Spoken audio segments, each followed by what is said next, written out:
Halo teman-teman, saya ucapkan Assalamualaikum warahmatullahi wabarakatuh. Shalom, salam sejahtera buat kita semuanya. Om Swastiastu, Namo Buddhaya, salam kebajikan. Puji dan syukur kita panjatkan kehadirat Tuhan Yang Maha Esa hingga pada saat ini kita masih dapat berdiri, kita masih dapat duduk, kita masih dapat menghirup udara yang segar. Kita masih bisa bangun dari tempat tidur kita. Untuk itu, marilah kita sebentar mengucapkan syukur kepada Tuhan Yang Maha Esa. Baiklah, yang kami hormati Bapak Dede Ruslan sebagai guru pengampu mata kuliah kepemimpinan dan juga teman-teman semua yang kami cintai, kami dari kelompok 4 akan mempresentasikan mengenai kepemimpinan dan pemberdayaan sumber daya manusia. Oke, di sini kami ada 4 orang, yaitu saya sendiri, Fadila Nisa, Iin Cynthia, dan Jeremy Kangkobolon. Untuk di bagian awal saya akan mulai sendiri, nanti untuk teman-teman yang lain akan melanjutkan di part-part selanjutnya. Oke, saya akan mulai dengan topik yang pertama. Oke, untuk yang pertama kita akan membahas mengenai pengertian dari kepemimpinan.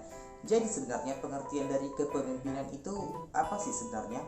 Jadi pengertian kepemimpinan secara umum adalah sebuah kemampuan yang terdapat di dalam diri seseorang untuk bisa mempengaruhi orang lain atau memandu pihak tertentu untuk mencapai tujuan. Nah, sedangkan untuk pengertian kepemimpinan dalam Kamus Besar Bahasa Indonesia adalah orang yang memimpin. Jadi, seorang pemimpin wajib memiliki kemampuan untuk mempengaruhi atau memandu kelompok orang luar atau pihak kita sendiri. Oke, kita lanjut ke slide berikutnya. Sifat-sifat kepemimpinan itu apa aja sih? Jadi, di sini kami ada menuliskan 3 sifat kepemimpinan, yaitu yang pertama, kemampuan untuk mengerti bahwa manusia mempunyai perbedaan daya motivasi dalam waktu dan situasi yang bervariasi. Nah, yang kedua yaitu kemampuan untuk menginspirasi, dan yang ketiga, tindakan dan perilaku yang memunculkan suasana untuk bereaksi dan membangkitkan motivasi. Baiklah teman-teman, itu dia mengenai pengertian kepemimpinan dan juga sifat-sifat dari kepemimpinan itu.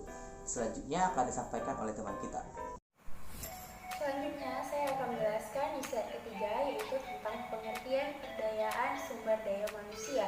Pemberdayaan sumber daya manusia adalah proses pengaktifan atau otorisasi sebuah individu untuk berpikir, berperilaku, mengambil tindakan dan keputusan dengan cara otonom. Otonom yaitu suatu keadaan perdayaan diri untuk pengendalian tujuan. Selanjutnya, saya akan memaparkan di slide keempat, yaitu tentang prinsip perdayaan karyawan. Prinsip perdayaan karyawan yang pertama yaitu menunjukkan bahwa Anda menghargai orang lain. Yang kedua, berbagi visi kepemimpinan. Yang ketiga, berbagi tujuan dan arah. Yang keempat, kepercayaan orang lain. Yang kelima, menyediakan informasi untuk pengambilan keputusan. Yang keenam, delegasi wewenang dan dampak peluang. Yang ketujuh, memberikan umpan balik secara berkala.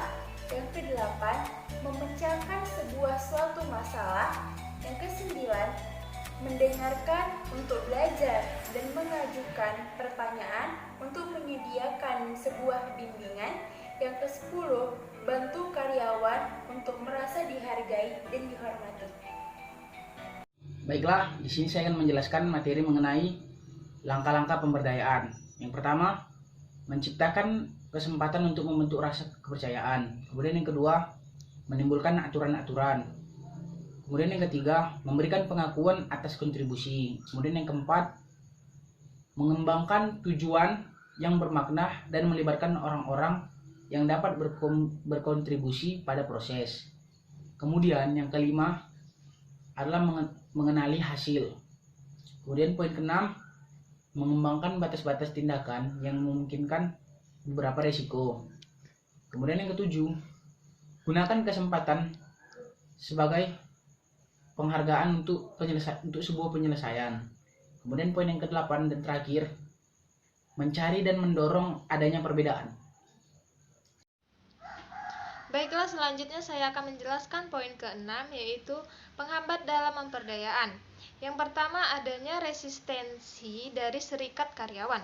Dan yang kedua, adanya perlawanan dari manajemen, yang ketiga yaitu kesiapan karyawan, dan yang keempat yaitu struktur organisasi dan praktek manajemen. Itulah pemaparan materi dari kelompok 4. Kurang dan lebihnya kami mohon maaf. Saya ucapkan terima kasih.